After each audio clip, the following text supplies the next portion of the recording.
IIHRನಲ್ಲಿ ಪ್ರಧಾನ ವಿಜ್ಞಾನಿ doctor K Madhavi Reddy ಅವರ ನೇತೃತ್ವದಲ್ಲಿ ಯಂಗ್ ಪ್ರೊಫೆಷನಲ್ ಆಗಿ 2 ವರ್ಷಗಳ ಕಾಲ ಅತ್ಯುತ್ತಮವಾಗಿ ಕಾರ್ಯನಿರ್ವಹಣೆ ಮಾಡಿದ್ದಾರೆ. ಪ್ರಸ್ತುತ ಶಿರಸಿಯ ಸ್ಕ್ವಾಡ್ವೇಸ್ ಸಂಸ್ಥೆಯಲ್ಲಿ ರಿಸೋರ್ಸ್ ಮೊಬಿಲೈಸೇಷನ್ ಮ್ಯಾನೇಜರ್ ಆಗಿ ಕಾರ್ಯನಿರ್ವಹಣೆ ಮಾಡುತ್ತಿದ್ದಾರೆ. ಅವರಿಗೆ ಗಾಯತ್ರಿ ಗೆಳೆಯರ ಬಳಗ ವತಿಯಿಂದ ಸ್ವಾಗತ.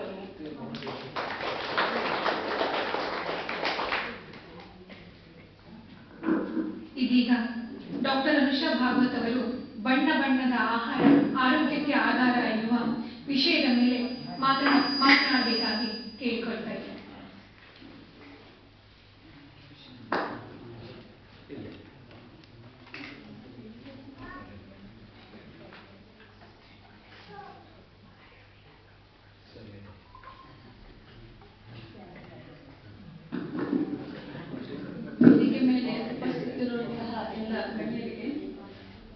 ಹಾಗೂ ಆಗಮಿಸಿದಂತಹ ನಿಮಗೆಲ್ಲರಿಗೂ ನನ್ನ ನಮಸ್ಕಾರ.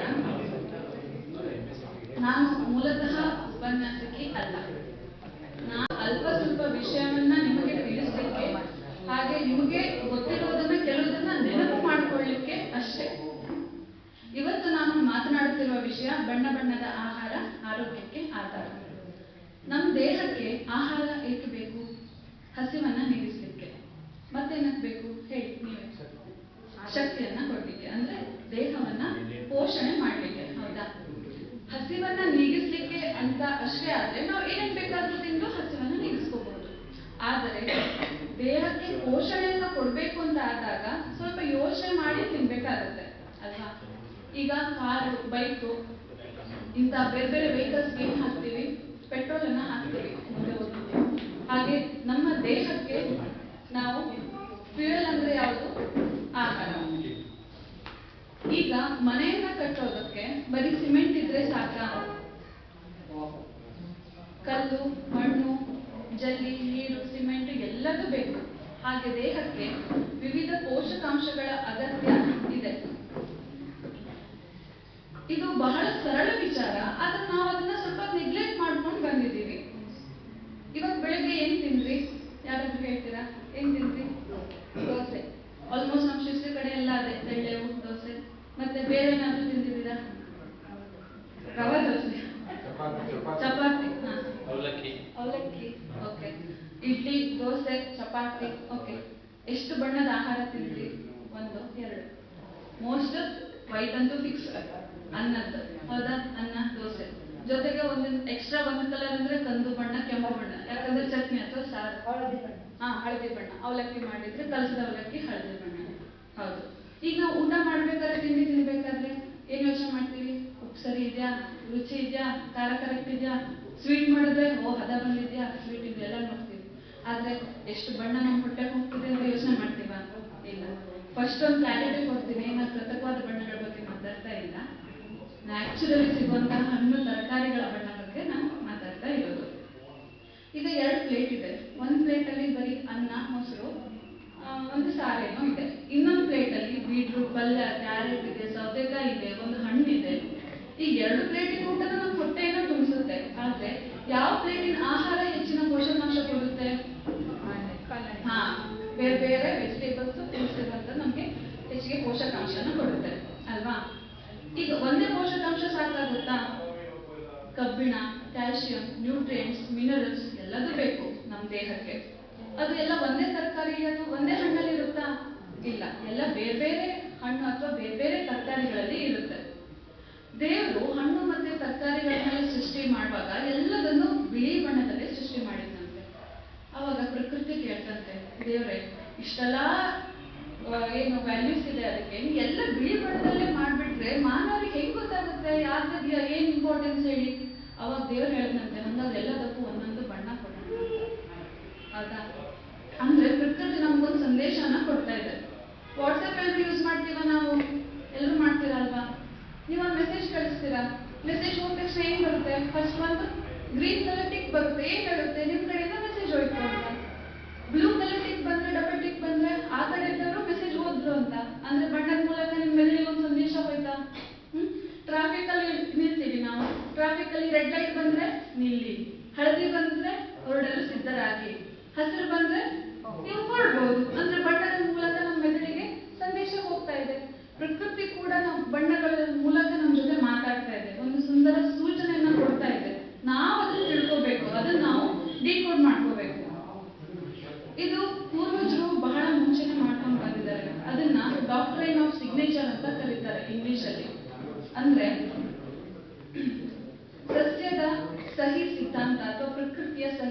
ಸಿದ್ಧಾಂತ ಅಂತ. ನಮ್ಮ ಪೂರ್ವಜರು ಅದಕ್ಕೆ ಮುಂಚೆನೆ ಕನೆಕ್ಟ್ ಮಾಡ್ಕೊಂಡಿದ್ರು. ಒಂದೆಲ್ಗ ನೋಡಿದೀವ, ನಾವೆಲ್ಲರೂ ಒಂದೆಲ್ಗ ನೋಡಿದೀವಿ. ಎಲೆ ಯಾವ ಆಕಾರದಲ್ಲಿದೆ? ಮೆದುಳಿನ ಆಕಾರದಲ್ಲಿದೆ. ವಾಲ್ನಟ್ ಗೊತ್ತಾ ನಿಮ್ಗೆ? ಅಕ್ರೂಟ್ ಅಥವಾ ವಾಲ್ನಟ್ ಅಂತ ಹೇಳ್ತೀವಿ. ಬಿಡಿಸಿ ನೋಡಿದ್ರೆ ಮೆದುಳಿನ ತರನೇ ಇದೆ. ಅವೆರಡೂ ಕೂಡ ನಮ್ಮ ನೆನಪಿನ ಶಕ್ತಿಗೆ, ನಮ್ಮ ಮೆದುಳಿಗೆ ಬಹಳ ಉಪಯೋಗ ಅಲ್ವಾ? ಟೊಮೆಟೊ ಯಾವ ಬಣ್ಣ? ಕೆಂಪು ಬಣ್ಣ. ಒಳಗಡೆ ಕಟ್ ಮಾಡಿದ್ರೆ ಬೇರೆ ಬೇರೆ ಕೋಣೆಗಳು ಇರ್ತವೆ. ನಮ್ಮ ಹಾರ್ಟ್ ಇರೋದು ಹಂಗೆ ಅಲ್ವಾ? ಕೆಂಪು ಬಣ್ಣ, ವಿವಿಧ ಕೋಣೆಗಳು. ಕ್ಯಾರೆಟ್ ಅನ್ನ ಕಟ್ ಮಾಡಿದಾಗ ಕಣ್ಣಿನ ತರ ಬರ್ತಾವಲ್ವಾ, ರಿಂಗ್ ತರ. ಕ್ಯಾರೆಟ್ ಕಣ್ಣಿಗೆ ಒಳ್ಳೆಯದು. ಈ ತರ ಪೂರ್ವಜರು ಮುಂಚೆನೆ ಕನೆಕ್ಟ್ ಮಾಡಿ ಇಟ್ಕೊಂಡಿದ್ರು. ಅದನ್ನ ಸೈಂಟಿಫಿಕಲಿ ನೋಡಿದಾಗ ಈ ವಿವಿಧ ಬಣ್ಣಗಳಿಗೆ ನ್ಯಾಚುರಲಿ ಅವೈಲೇಬಲ್ ಕೆಮಿಕಲ್ಸ್, ಏನು ರಾಸಾಯನಿಕಗಳು ನ್ಯಾಚುರಲ್ ಆಗಿ ಸಿಗ್ತಾವೋ ಅವು ಏನಿದಾವಲ್ಲ, ಅವು ನಮ್ಮ ದೇಹಕ್ಕೆ, ದೇಹದ ರಕ್ಷಣೆಗೆ ಬಹಳ ಇಂಪಾರ್ಟೆಂಟ್. ಅವನ್ನ ನಾವು ಆಂಟಿ ಆಕ್ಸಿಡೆಂಟ್ಸ್ ಅಂತ ಕರಿತೀವಿ. ಇನ್ನ ಸುಲಭವಾಗಿ ಹೇಳ್ಬೇಕಂದ್ರೆ, ಸಮಾಜದಲ್ಲಿ ಕಳ್ಳರು ಪೊಲೀಸರು ಇಬ್ರು ಇರ್ತಾರೆ. ಕಳ್ಳರು ಜಾಸ್ತಿ ಆದ್ರೂ ಪೊಲೀಸರು ಕಡಿಮೆ ಆದಾಗ ಏನಾಗುತ್ತೆ? ಸಮಾಜದಲ್ಲಿ ಕಳ್ತನ ಜಾಸ್ತಿ ಆಗುತ್ತೆ, ಒಂದು ಒತ್ತಡ ಜಾಸ್ತಿ ಆಗುತ್ತೆ. ಹಾಗೇನೆ ನಮ್ಮ ದೇಹದಲ್ಲಿ ವಿವಿಧ ಕ್ರಿಯೆಗಳು ಆಗ್ತಾ ಇರ್ತವೆ. ಡೈಜೆಸ್ಟಿವ್ ಅಂದ್ರೆ ಜೀರ್ಣಕ್ರಿಯೆ ಆಗ್ತಾ ಇರ್ತವೆ, ಉಸಿರಾಟ ನಡೀತಾ ಇರುತ್ತೆ, ಬ್ಲಡ್ ಪಂಪ್ ಆಗ್ತಾ ಇರುತ್ತೆ. ಆ ಟೈಮಲ್ಲಿ ಕಳ್ಳರಂಗೆ ರಿಯಾಕ್ಟಿವ್ ಮಾಲಿಕ್ಯೂಲ್ಸ್ ಅನ್ನೋದು ಕೂಡ ಉತ್ಪತ್ತಿ ಆಗ್ತಾ ಇರ್ತವೆ. ಅವಾಗ ಪೊಲೀಸರ ತರ ನಮ್ಮನ್ನ ರಕ್ಷಣೆ ಮಾಡೋದೇ ಈ ಆಂಟಿ ಆಕ್ಸಿಡೆಂಟ್ಸ್. ಅವು ಇರೋದು ಈ ಬಣ್ಣ ಬಣ್ಣದ ತರಕಾರಿಗಳಲ್ಲಿ ಮತ್ತೆ ಹಣ್ಣುಗಳಲ್ಲಿ. ಹಸಿರು ಬಣ್ಣ ಗೊತ್ತು, ಯಾವುದ್ರಲ್ಲಿದೆ? ಸೊಪ್ಪುಗಳಲ್ಲಿದೆ. ಅದಕ್ಕೆ ಕಾರಣ ಕ್ಲೋರೋಫಿಲ್ ಅನ್ನೋ ಅಂಶ. ಪಾಲಕು, ಮೆಂತೆ, ಕೊತ್ತಂಬರಿ ಸೊಪ್ಪು, ಕರಿಬೇವಿನ ಸೊಪ್ಪು ಇವೆಲ್ಲ ಹಸಿರು ಬಣ್ಣದ್ದು. ಅದರಲ್ಲಿ ಫೋಲೇಟ್ ಇದೆ, ವಿಟಮಿನ್ ಕೆ ಇದೆ. ಇವೆಲ್ಲ ನಮ್ಮ ದೇಹಕ್ಕೆ ಬಹಳ ಪೂರಕ. ಇನ್ನು ಕಿತ್ಳೆ ಬಣ್ಣಕ್ಕೆ ಬಂದ್ರೆ ಕಿತ್ಳೆ ಹಣ್ಣು, ಕ್ಯಾರೆಟ್, ಪಪ್ಪಾಯ ಇವೆಲ್ಲ ಕಿತ್ಳೆ ಬಣ್ಣದ್ದು. ಕ್ಯಾರೆಟ್ ಮುಂಚೆ ನೇರಳೆ ಬಣ್ಣದಿತ್ತು ಅಂತ ಯಾರಿಗಾದ್ರು ಗೊತ್ತಾ? ಫಸ್ಟ್ ಇದ್ದಿದ್ದು ನೇರಳೆ ಬಣ್ಣದಲ್ಲಿ, ನೇರಳೆ ಮತ್ತು ಹಳದಿ ಬಣ್ಣದಲ್ಲಿ. ಯುರೋಪಿಯನ್ ದೇಶದಲ್ಲಿ ಬೆಳೀತಿದ್ರು ಅದನ್ನ. ಯುರೋಪಿನ ರಾಜ ಒಬ್ನು, ವಿಲಿಯಮ್ಸ್ ಆಫ್ ಆರೆಂಜ್ ಅಂತ ಅವನ ಹೆಸರು. ಅವನು ಪ್ರಜೆಗಳಿಗೆ ಬಹಳ ಸಪೋರ್ಟ್ ಮಾಡ್ತಿದ್ದ. ಅವರ ಸ್ವತಂತ್ರಕ್ಕೋಸ್ಕರ ಬಹಳ ಸಪೋರ್ಟ್ ಮಾಡ್ತಿದ್ದ. ಪ್ರಜೆಗಳು ಅವನಿಗೆ ಗೌರವವನ್ನ ಕೊಡುವ ಸಲುವಾಗಿ ಆರೆಂಜ್ ಕಲರ್ ಅಂದ್ರೆ ಕಿತ್ತಳೆಯ ಬಣ್ಣದ ಕ್ಯಾರೆಟ್ಗಳನ್ನ ಬೆಳಿಲಿಕ್ಕೆ ಸ್ಟಾರ್ಟ್ ಮಾಡಿದ್ರು. ಹಂಗಾಗಿ ಕಿತ್ತಳೆಯ ಬಣ್ಣ ಬಹಳ ಪ್ರಚಲಿತವಾಯಿತು ಅಂತ ಒಂದು ಕಥೆ ಇದೆ. ಹಾಗೆ ಕೆಂಪು ಬಣ್ಣಕ್ಕೆ ಬಂದ್ರೆ, ಕೆಂಪು ಬಣ್ಣಕ್ಕೆ ಕಾರಣ ಲೈಕೋಪಿನ್ ಅನ್ನೋ ಅಂಶ. ಕೆಂಪು ಬಣ್ಣ ಯಾವ್ದಾದ್ರಲ್ಲಿದೆ ಅಂತ ನೋಡಕ್ ಹೋದ್ರೆ ಟೊಮ್ಯಾಟೊದಲ್ಲಿದೆ, ಕೆಂಪು ಪೇರಳೆ ಗೊತ್ತು ಎಲ್ಲರಿಗೂ, ಅದರಲ್ಲಿದೆ, ಕಲ್ಲಂಗಡಿಯಲ್ಲಿ ಇದೆ. ಹಾಗೆ ಇನ್ನಿತರ ಬಹಳ ತರಕಾರಿ ಹಣ್ಣುಗಳಲ್ಲಿ ನಾವು ಕೆಂಪು ಬಣ್ಣನ ನೋಡ್ಕೋಬಹುದು. ಆದ್ರೆ ಟೊಮ್ಯಾಟೊನ ಬೇಯಿಸಿದಾಗ ಲೈಕೋಪಿನ್ ಅನ್ನೋ ಅಂಶ ದೇಹಕ್ಕೆ ಇನ್ನ ಜಾಸ್ತಿ ಸಿಗುತ್ತೆ ಅನ್ನೋ ವಿಷಯ ನಮ್ಗೆ ಗೊತ್ತಾ? ಇಲ್ಲ. ಆದ್ರೆ ಮುಂಚೆಯಿಂದ ಟೊಮೆಟೊ ಸಾರು, ಟೊಮೆಟೊ ಗೊಜ್ಜು ಅಂತ ಬೇಯಿಸ್ಕೊಂಡು ಮಾಡ್ತಾನೆ ಇದ್ದೀವಿ. ವೈಜ್ಞಾನಿಕ ವಿಷಯ ಗೊತ್ತಿಲ್ಲ ಅಷ್ಟೇ, ಮೆಥಡ್ ಕರೆಕ್ಟೇ ಇದೆ ನಾವು ಮಾಡ್ತಾ ಇರೋದು. ಟೊಮೆಟೊ ಮುಂಚೆ ಕೆಂಪು ಬಣ್ಣ ಇರಲಿಲ್ಲ, ಹಳದಿ ಬಣ್ಣದ್ದು ಚಿಕ್ಕ ಚಿಕ್ಕ ಹಣ್ಣುಗಳು ಮಾತ್ರ ಇತ್ತು. ಏನಾಯ್ತು? ಯುರೋಪಲ್ಲಿ ಫ್ರೆಂಚರು ಅವರ ಸ್ವತಂತ್ರಕ್ಕಾಗಿ ಹೋರಾಟ ಮಾಡುವಾಗ ಅವರ ಕ್ರಾಂತಿಕಾರಿ ಬಣ್ಣವಾಗಿ ಕೆಂಪನ್ನ ಆಯ್ಕೆ ಮಾಡ್ಕೊಂಡ್ರಂತೆ. ಹಂಗಾಗಿ ಕೆಂಪು ಬಣ್ಣದ ಟೊಮ್ಯಾಟೊಗಳನ್ನ ಹೆಚ್ಚಾಗಿ ಅವರು ಬೆಳೀತಾ ಹೋದ್ರು. ಮತ್ತೆ ಅದರಿಂದ ಸಿಗೋ ಆರೋಗ್ಯಕರ ಲಾಭಗಳನ್ನ ನೋಡಿ ಅದೇ ಇವಾಗ ನಮ್ಗೆ ಮಾರ್ಕೆಟ್ ಅಲ್ಲಿ ಜಾಸ್ತಿ ಸಿಗ್ತಾ ಇದೆ. ನೇರಳೆ ಬಣ್ಣಕ್ಕೆ ಬಂದ್ರೆ ಆಂಥೋಸೈನಿನ್ ಅನ್ನೋ ಅಂಶ ನೇರಳೆ ಬಣ್ಣಕ್ಕೆ ಕಾರಣ. ನೇರಳೆ ಹಣ್ಣಲ್ಲಿ, ಬದನೆಕಾಯಿಯಲ್ಲಿ ಹಾಗೂ ಇನ್ನಿತರ ತರಕಾರಿಗಳಲ್ಲಿ ನಾವು ನೇರಳೆ ಬಣ್ಣವನ್ನ ನೋಡ್ತೀವಿ. ಅದು ಕೂಡ ಬಹಳ ಇಂಪಾರ್ಟೆಂಟ್. ಹಂಗಾದ್ರೆ ಬಿಳಿ ಬಣ್ಣಕ್ಕೆ ಮಹತ್ವನೇ ಇಲ್ಲ? ಇದೆ. ಬಿಳಿ ಬಣ್ಣ ಬೆಳ್ಳುಳ್ಳಿ ಇದೆ, ಬಿಳಿ ಈರುಳ್ಳಿ ಇದೆ, ಅಣಬೆಗಳಲ್ಲಿ ಇದೆ. ಬಿಳಿ ಬಣ್ಣದಲ್ಲಿ ಸಲ್ಫರ್ ಅನ್ನೋ ಅಂಶ ಇದೆ, ಅದು ನಮ್ಮ ದೇಹದ ರಕ್ಷಣೆಗೆ ಬಹಳ ಇಂಪಾರ್ಟೆಂಟ್. ಈಟ್ ಅ ರೇನ್ಬೋ ಅಂತ ಹೇಳ್ತಾರೆ, ಅಂದ್ರೆ ಕಾಮನ ಬಿಲ್ಲನ್ನ ತಿನ್ಬೇಕು, ಅಂದ್ರೆ ತಟ್ಟೆಯಲ್ಲಿ ಕಾಮನ ಬಿಲ್ಲು ಇರ್ಬೇಕು ಅಂತ. ಅದು ಕೇವಲ ಕಣ್ಣಿಗೆ ಕಾಣಿಸುವಂತಹ ಬಣ್ಣ ಮಾತ್ರ ಅಲ್ಲ, ವಿವಿಧ ರೀತಿಯ ತರಕಾರಿ ಹಣ್ಣುಗಳನ್ನ ಆಯ್ಕೆ ಮಾಡಿ ತಿನ್ನಿ ಅನ್ನೋದು ಅರ್ಥ. ಅಂದ್ರೆ ಹಣ್ಣು ಒಳ್ಳೇದು, ಎಷ್ಟು ಬೇಕಾದ್ರೂ ತಿನ್ಬಹುದು ಅಂತನಾ? ಯಾರಿಗೆ ಹಣ್ಣು ತಿನ್ನೋದ್ಕಿಂತ ಜ್ಯೂಸ್ ಕುಡಿಯೋದಂದ್ರೆ ಬಹಳ ಇಷ್ಟ? ಯಾರಿಗೂ ಇಲ್ವಾ? ಎಲ್ಲರಿಗೂ ಇಷ್ಟ ಇಲ್ಲ.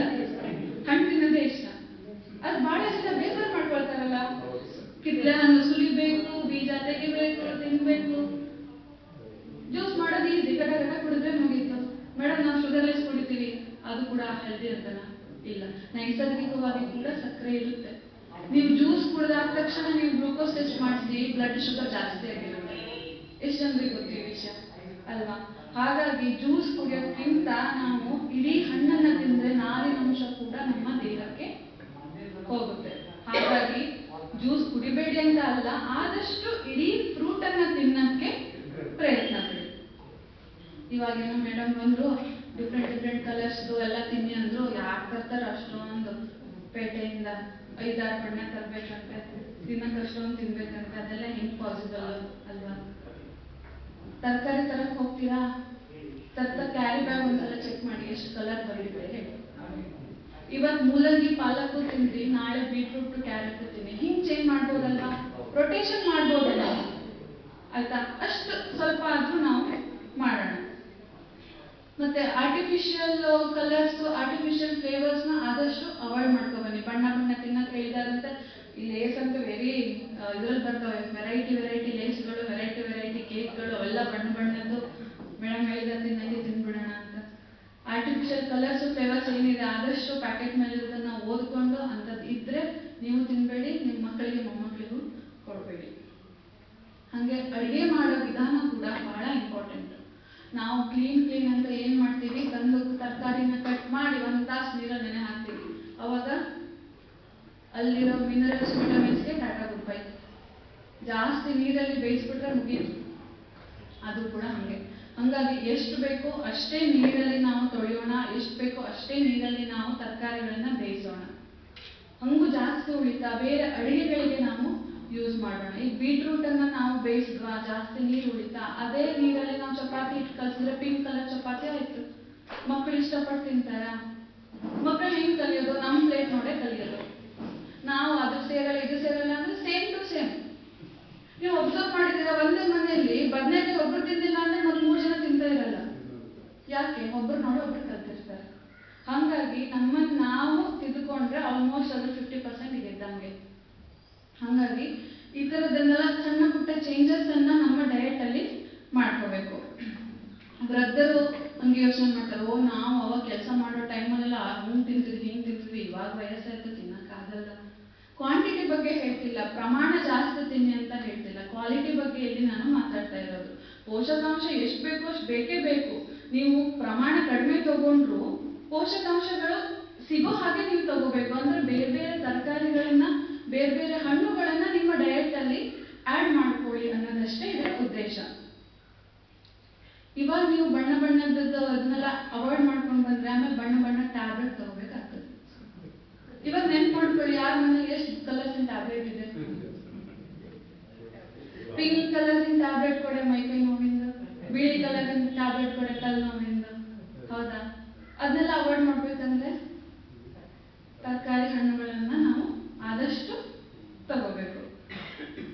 ಹೆಲ್ದಿ ಲೈಫ್ ಸ್ಟೈಲ್ ಅಥವಾ ಆರೋಗ್ಯಕರ ಜೀವನ ಶೈಲಿ ಅಂತ ಹೇಳಿದಾಗ ಜಿಮ್ ಮಾಡಬೇಕು, ಯಾವುದೋ ಸಪ್ಲಿಮೆಂಟ್ಸ್ ತಗೋಬೇಕು, ಅಥವಾ ಯಾವುದೋ ವಿದೇಶಿ ಸೂಪರ್ ಫುಡ್ ತಿನ್ಬೇಕು, ಈ ತರ ಯೋಚನೆ ಮಾಡ್ತೀವಿ. ಅದ್ಯಾವುದಲ್ಲ, ಬಹಳ ಸರಳ, ನಮ್ಮ ಅಡಿಗೆ ಮನೆಯಲ್ಲೇ ಇರುವಂತದ್ದು. ಒಂದು ರೂಲ್ ಇದೆ 3-2-1 ಅಂತ. ಅಂದ್ರೆ 3 ವಿಧವಾದ ತರಕಾರಿಗಳು ಇರಬೇಕು, 2 ವಿಧವಾದ ಹಣ್ಣುಗಳು ಇರಬೇಕು, 1 ಸೊಪ್ಪು ಇರಬೇಕು. ಈ ರೂಲ್ ನಾವು ಡೈಲಿ ಪ್ರಾಕ್ಟೀಸ್ ಮಾಡಬೇಕು ಅಂತ ವಿಜ್ಞಾನಿಗಳು ಹೇಳ್ತಾರೆ. ವಿಜ್ಞಾನಿಗಳು ಎಷ್ಟು ಕಷ್ಟಪಟ್ಟು ಸಂಶೋಧನೆ ಮಾಡಿರ್ತಾರೆ ಅಂದ್ರೆ, ಕ್ಯಾರೆಟ್ ಅಲ್ಲಿ ಕಡು ನೇರಳೆ ಅಂದ್ರೆ ಸ್ವಲ್ಪ ಕಪ್ಪನ್ನ ಹೋಲುವಂತಹ ಬಣ್ಣದ್ದು ಕ್ಯಾರೆಟ್ ಅನ್ನ ಅವರು ಸಂಶೋಧನೆ ಮಾಡಿದ್ದಾರೆ. ಅಂದ್ರೆ ಸಸ್ಯ ತಳಿ ಅಭಿವೃದ್ಧಿನ ಮಾಡಿದ್ದಾರೆ. ಅದು ನಮ್ಗೆ ವಿಷಯ ಗೊತ್ತಿಲ್ಲ. ಹಾಗೆ ಕೆಂಪು ಬೆಂಡೆ ಕೂಡ ಇದೆ. ಕಲ್ಲಂಗಡಿಯನ್ನು ಕಟ್ ಮಾಡಿದಾಗ ಹಳದಿ ಕಲರ್ ತಿರುಳಿರುವಂತದ್ದು ಇದೆ. ಅದನ್ನ ನಾವು ಪ್ರಿಫರ್ ಮಾಡ್ತಿಲ್ಲ ಮಾರ್ಕೆಟ್ ಅಲ್ಲಿ. ಯಾಕೆ?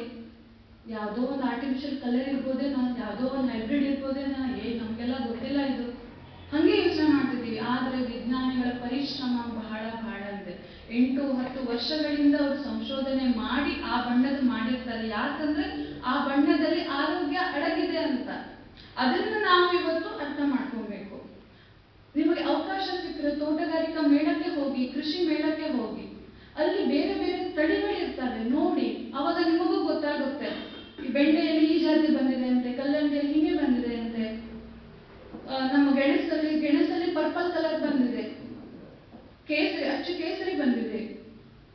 ಹಂಗೆ ಸೌತೆಕಾಯಲ್ಲೂ ಕೇಸರಿ ಬಣ್ಣದ್ದು ಬಂದಿದೆ. ಇವೆಲ್ಲ ನೀವು ಈ ತರ ತೋಟಗಾರಿಕಾ ಮೇಳಗಳಿಗೆ ಹೋದಾಗ, ಕೃಷಿ ಮೇಳಕ್ಕೆ ಹೋದಾಗ ನಿಮಗೆ ಗೊತ್ತಾಗ್ತದೆ ಬೇರೆ ಬೇರೆ ವೆರೈಟಿಗಳು ಏನ್ ಬಂದಿದ್ದಾರೆ ಅಂತ. ಅವಾಗ ಮಾರ್ಕೆಟ್ ಅಲ್ಲಿ ಬಂದಾಗ ನೀವು ತಗೋಬಹುದು ಅದನ್ನ, ಯಾವುದೇ ಸಂದೇಹ ಇಲ್ಲದೇನೆ. ಹಾಗಾಗಿ ನಾನು ಜಾಸ್ತಿ ಸಮಯ ತಗೊಳ್ಳಲ್ಲ. ಆಕಾಶದಲ್ಲಿ ನಾವು ಕಾಮನ್ ಬಿಲ್ಲು ನೋಡೋದು ಬಹಳ ಅಪರೂಪ, ಹೌದಾ? ಮಳೆ ಬಿಸಿಲು ಬಂದಾಗ ಅಷ್ಟೇ ಕಾಮನ್ ಬಿಲ್ಲನ್ನ ನೋಡ್ತೀವಿ. ಆದ್ರೆ ನಾವು ತಟ್ಟೆಯಲ್ಲಿ ಕಾಮನ್ ಬಿಲ್ಲನ್ನು ಸೃಷ್ಟಿ ಮಾಡ್ಕೋಬೇಕು. ನಮ್ಮ ಆರೋಗ್ಯ ನಮ್ಮ ಕೈಯಲ್ಲಿದೆ. ಇಷ್ಟು ಹೇಳ್ತಾ ನನ್ನ ಮಾತನ್ನ ಮುಗಿಸ್ತಾ ಇದ್ದೀನಿ. ನನಗೆ ಅವಕಾಶ ಕೊಟ್ಟಂತಹ ವಿಶೇಷ ಗಾಯತ್ರಿಯವರಿಗೆ, ಗಾಯತ್ರಿ ಗೆಳೆಯರ ಬಳಗಕ್ಕೆ ನನ್ನ ತುಂಬು ಹೃದಯದ ಧನ್ಯವಾದಗಳು. ಹಾಗೂ ನನ್ನ ಪರಿಚಯ ಮಾಡಿಕೊಟ್ಟಂತಹ ತ್ರಿವೇಣಿಯವರಿಗೂ ಕೂಡ ನನ್ನ ಧನ್ಯವಾದಗಳು.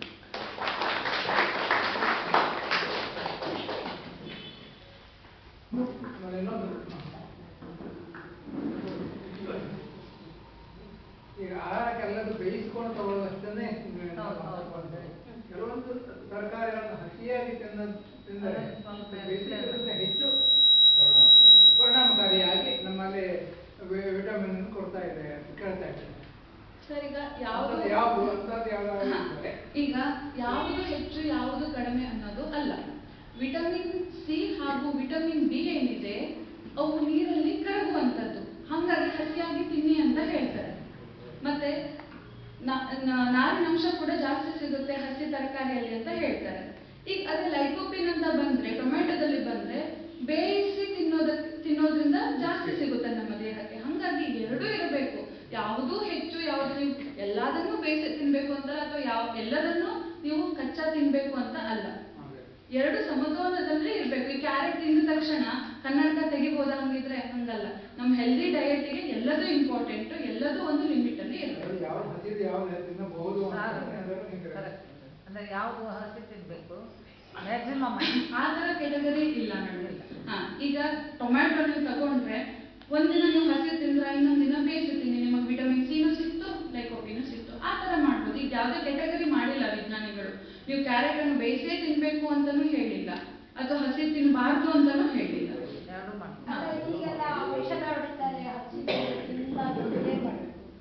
ಅದನ್ನ ನೀಟಾಗಿ ತೊಳೆದು ತಿನ್ಬೇಕು ಅಷ್ಟೇ. ಉಪ್ಪು ನೀರಲ್ಲಿ ತೊಳೆದು ತಿನ್ಬೇಕು. ಹೌದು.